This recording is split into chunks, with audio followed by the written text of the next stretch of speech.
the three things that are missed when treating complex trauma. And I've been working with understanding trauma from my own interest for years and years. And so just a little welcome. And there's something about integration of life events. And I want that from a neuroscience, I want it from embodiment, and I want it from a behavior method.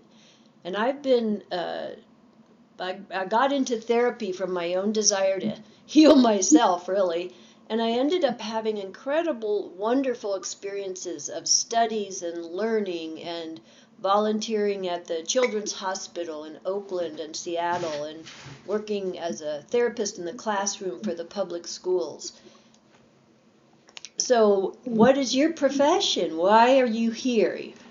It's important to arrive and to introduce yourself through your own arrival. So often people come to an experience and they're up in their head and they haven't really arrived. So get used to interacting a little bit. It's part of what's called a sensory motor loop. That means if we're just sitting watching all the time, we're going to zone out or fog out or get distracted. There's a balance in the body-mind that takes sensation, it integrates experience, and it motors, it moves with it. So that's my part of my giving you a way to motor is through the chat room. And I've been a therapist since, gosh, the late 70s. So I've had some years around the block. And I learn, I always gratitude to the people who I study with and learn with. And I think of really that therapy is an interactive dialogue. And learning to be vulnerable as a clinician as well as a client is essential. So have you or someone you know had complex trauma? And if so, how can you tell? We don't want to label something and then identify with the label. But we want to be able to use identification to help us gain the right tools. And often I'll ask people, well, do you actually know what you're treating? Because in my work, my clinical work, have really explored where does someone go? When they're talking, where are they actually going? Are they present? Are we engaged? Can I actually feel them with my body? Or are they up in their head? Or are they up on the ceiling? I remember treating a child whose mother brought him because he couldn't put on sunscreen, and living in Colorado, that was not a good thing. And this was a 12-year-old, and I was using my warm pool for treatment because sometimes with the kids it's great to use a lot of movement. So we were in the warm pool and I was floating him on his back, and it felt to me when my hand was under his spine that he was a little bit frozen. Now, frozen is an indication of some kind of complex trauma. Well, not necessarily complex, but something going on. And so I asked him, are you in your body, really? And he said, no, I'm up on the ceiling watching you. And I said, I thought so.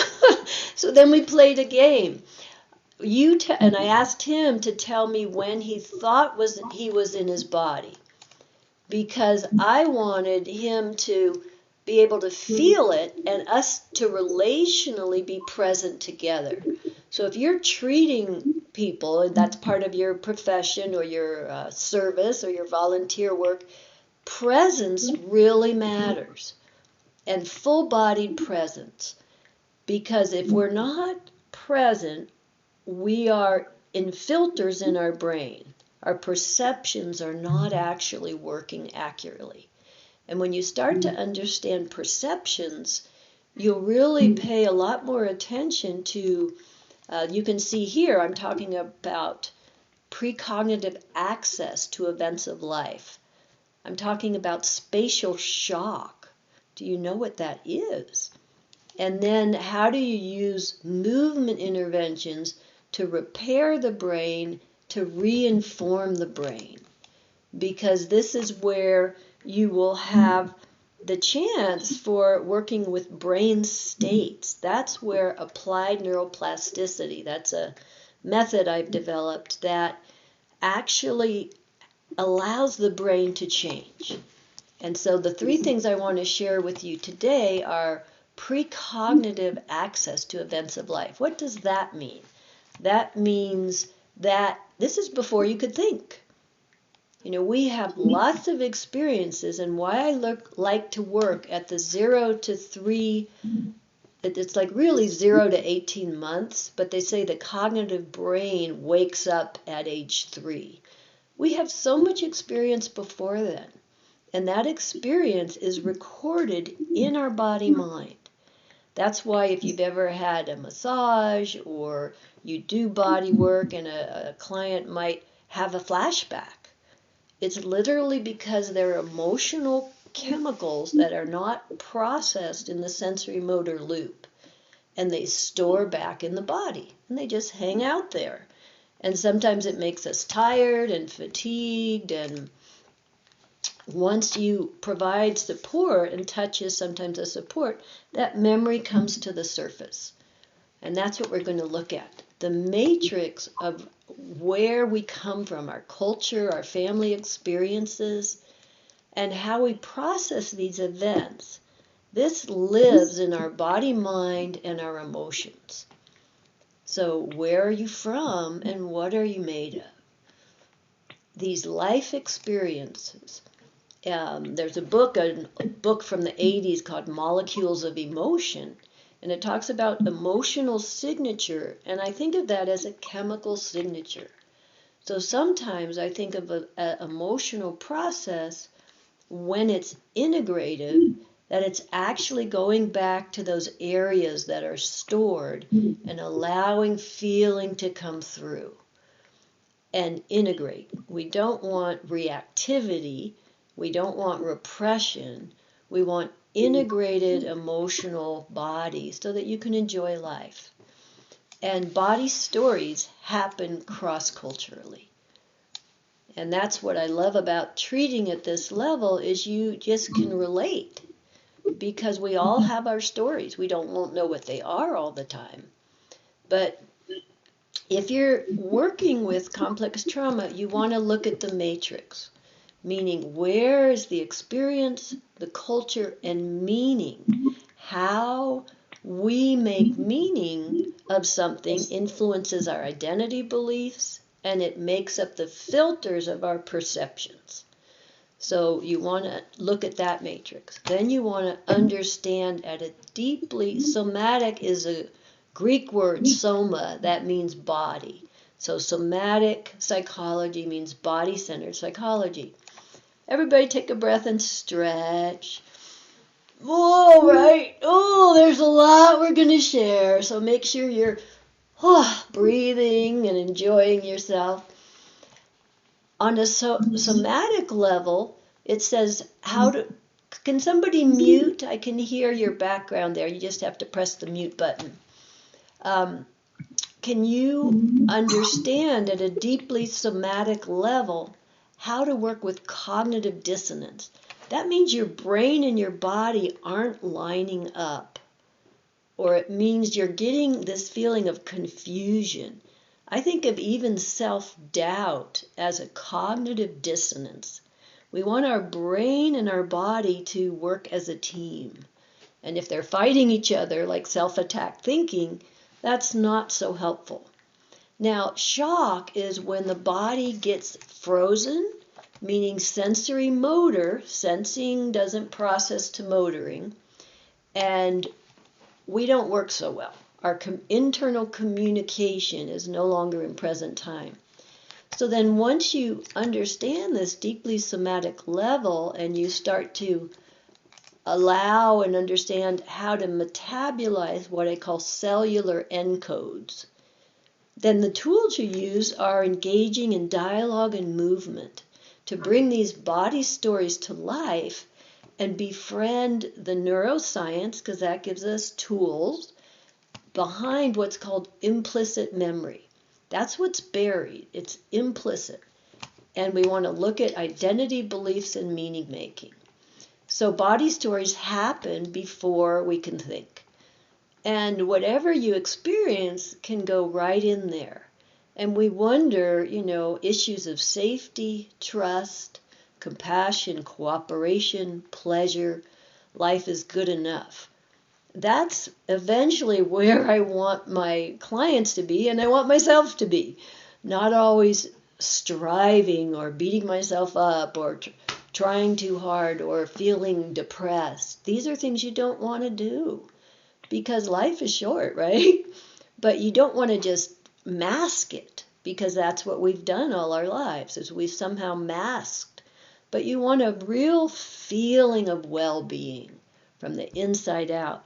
And now safety and comfort is the basis of bonding. When an infant doesn't feel safe and their body's not comfortable, they're going to start to dysregulate. And you can just look at the bottom picture. This little child here, they don't have any contact, right? There's all the people away, and that person is not getting, that little one's not getting the need of contact. And here, the top picture, you can see the baby's got their eyes closed, but they're totally present and enjoying the contact. And that's what I mean by being able to recognize presence. So think about your own development or one of your clients. Do you know what age they got lost, or they became angry, afraid, or anxious? Did they learn to be a bully to handle that internal emotional charge? Did they run away, withdraw? It's about escaping pressure or channeling energy in the body. Now, in order to heal complex trauma, I think it works best when you understand and work with the developmental arc. That's a phrase I've used to describe the long span of development and how to think about it. So in our earliest beginnings, we start with primitive reflexes. That's where you touch a baby's hand and they grab your hand. Now that is a reflex. It doesn't go up to the brain to be analyzed. It's a safety mechanism that is primitive. And our primitive brain is organizing behavioral responses. That's why primitive reflexes are a wonderful tool to reawaken from a freeze response. Everybody put your hands like this again. Now this time, imagine, actually before you do that, stretch and move your spine a little bit, just so you get a little bit of movement. Then take your hands like this, and this time, I want you to imagine you're freezing your spine, meaning you're stopping it from integrating its communication from sensory to motor, and you're stopping its movement. Now, notice what happens to your body. I notice for me, I start to, my brain gets more active, I feel a little tension, and I'm not breathing as deeply. If you did that for a while, you might lose your focus. So go ahead and let it go, shake it out, take a breath. We want to learn to notice a freeze response when we do it, or when somebody we're working to support does it. We want to come back to the breathing ball. So now take your hands and imagine that you have this living, breathing, expansion, and back to rest. There's a little plastic toy I often use that opens and closes.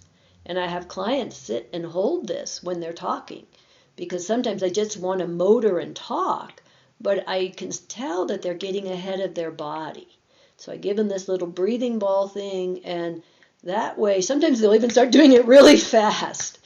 Now, the thing to know is the body is about 6 to 10 times slower than an activated brain. Learning to slow down And pause is key in integrating complex trauma. So with your hands, imagine you have cellular breath, as if your hands could reflect the expansion and the condensing. And just see if you can feel that all the way to your feet. You can feel it breathing in your cells. Imagine, we know that cells have mitochondria, and that has every cell getting water and oxygen. That's the byproduct. So let yourself feel your cellular breath. And then that ability, and that you could take from your cellular breath experience, you could expand a little bit and create a hula hoop. That's just my metaphor for a little bit of a energetic boundary sense. Like you've got your own hula hoop to exist inside of. That means you have a sense of protection. You can create a sense of well-being. There can be stress out there, but you don't have to stuff your face with it, right? You don't have to bring it in and let it run your nervous system. And that's the hardest thing for children, because the infant is using the adult's ability to regulate to help themselves. That's part of the developmental arc. So in our development, if the adults around us know how to regulate, then we can learn to relax. Like, see the little baby on the dad's chest? Doesn't that just look like a delicious place to just take a nap? They're just in a sleep rhythm. Their bodies are communing. And that's why post-birth, skin to skin with mom or dad is the best thing for that baby. They have a lot of pressure to recover from. And you can see the nourishment that's on the dad's face as well. So to remember that, you would have, can somebody mute? Somebody's talking, please mute. If you're having a conversation in your room with someone, please mute your thing for me. Thanks so much. So you can have a successful or non-successful response to overwhelming events. So the developmental arc is responses to needs during infancy. They can shape child and adult behaviors. Eating disorders are often to overcome an inner panic. And look at these little babies down at the bottom. That's standard protocol. Especially people my age and older, the babies were often taken to the nursery. They were not skin to skin. So the orientation is what helps us feel safe. Our brain wants to orient, it wants to look around, it wants to know what's happening. And those babies have no idea where they are. They don't know when they're going to eat next. You know, baby thought is globalized body sensation. That's a real key thing to understand, because as adults, we'll get globalized activation, and that's basically our shock. It's not comfortable. And then we have all kinds of adaptive responses that don't really help us in our adult life. So 0 to 18 months are when the first neural pathway responses are being laid in the nervous system. That's why going back to tools that access the primitive brain or bring implicit memory to the surface are helpful. And these pathways will influence, they'll be your default. Because think about this. It's better to run away from a cat that you think is a tiger than to get eaten. You know, the brain, it doesn't want to wait and find out if it's safe. If it has an associative memory flare up, it's going to use its already established survival imprint. And you want to know how to treat in a way that helps clients find relief from these habits. So again, the developmental arc, this is the pathway to relational maturity. When you start to work with your earliest self, you actually get to grow up. So often the young self is frozen in time somewhere. And these young selves have quite an emotional charge. We don't want to abandon them because that's what already happened usually, but we want to help them actually lean into ourselves. We build an internal relationship of trust and understanding, not, manipulation. You ever manipulate yourself? I call that sneaky power. You manipulate yourself or you manipulate others. That's not what we're looking for. We're looking for you becoming a secure, attached, I call it secure adult self-attachment. And that kind of internal presence helps your young, wobbly brainstem tell you its story and relax. So now take a moment. Where do you think you have an issue in your developmental arc? Infancy, childhood, as a teenager? You can write these down for yourself or put them in the chat box. But this kind of thing will give you windows of opportunity for being able to heal.